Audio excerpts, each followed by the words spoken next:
I am working from home today, and so I just want to pop on and say, hey, I'm trying to be a little more consistent about popping on here. I got some iced coffee, some cold brew I put on last night. Well, brewed last night, and I made some cold foam. It's pretty much just cream and you whip it. And so today I'm just wanting to pop on and share this idea that I'm kind of walking through. If y'all want to see something, there's a lot of scriptures out there that people find to be I feel like they're the most popular, the ones people really cling to.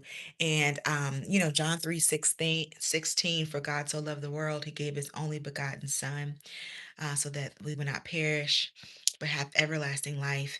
And then you got Jeremiah 29:11 that says, for I know the plans I have for you, good and not of evil, for hope in the future.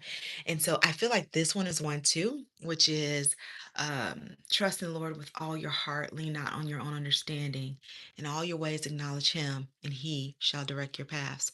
I feel like this scripture is like one of those that all the Christians know and everybody likes to quote. And I've never felt that way about this scripture. Like I know it, but this season, at least the last week or two, I feel like God has been really pushing this on me, like really getting me to break it down and to not rely on my own understanding. He's really causing me to trust him. I am in a space where I know God is calling me to something new. I know that I can't keep going at the pace that I'm going, kind of serving two masters, my business and my job, and wanting to do more things for the kingdom. My business is kingdom, and from my business I do other things like Bible study and my nonprofit, and I can't keep both together. But what's been really comfortable is having a job as some cushion, but it's even the job is like getting crazy where it's pushing me out. So I want to kind of walk through this. I saw this the other day. Let me take a sip. Somebody said that these are steps. So take another look at this art. Now, this wall art, I bought it because it was Christian and it was cute.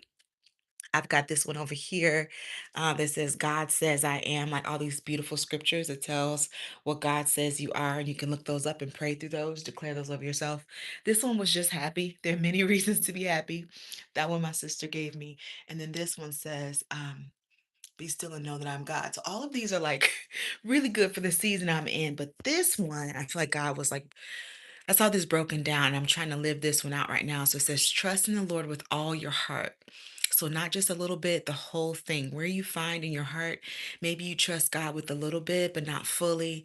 Maybe you're trusting Him in certain areas of your life and not others. Or we trust Him to take us a certain way and not fully. Here it says, trust in the Lord with all your heart. Lean not on your own understanding. I do this a lot. I'm thankful that the Lord has given me a brain and I know how to use it. I'm a problem solver. But I can really lean on what I know. I can lean on my experience. Sometimes I'm even sneaky and I lean on what I know God has done in the past and say, okay, well, if he did that, then he does this. But it's all my own understanding. I like to make plans. Even if I'm flexible with those plans, I'm really big on making plans, and having an outline and things like that. And then I'm like, oh, I can flip that. But going to God, leaning on him and asking in prayer and not going on my own understanding is very difficult for me. It's very easy for me to try to figure it out myself. But it says, in all your ways, acknowledge him. So your ways, what you do, how you think, how you live, the decisions you make. These are all things that I feel like God is really asking me to do. And I know about y'all. In all your ways, acknowledge him. So where is God in those areas? Where's the direction he's taking you in all those areas? In all your ways acknowledge him, and he shall direct your path. So that's really quick, but these three are like the how to. Somebody was like, those are what you do in order to get him to do the last thing. So trust in him with all your heart, lean out on your own understanding, acknowledge him in all your ways, and then and he shall direct your path. So he'll show you which way to go. He'll lead you and guide you if you do the first three things. And that's Proverbs 3:5-6. Like I said, it's never been like my life scripture. I've seen a lot of it in art and stuff like that. Duh, I got this art here, but it's never been one that I've kind of like anchored my life on. But in this season, it just seems like it's necessary. So let me know what you think. Let me know how you're trusting God in this season in a new way. I'm trusting him, shifting from my um job and focusing more on my business. And I know that's really, really scary, but it's kind of where I want to be. I just have to trust God that He will actually direct my path at this point. So, y'all have a great day. Take care.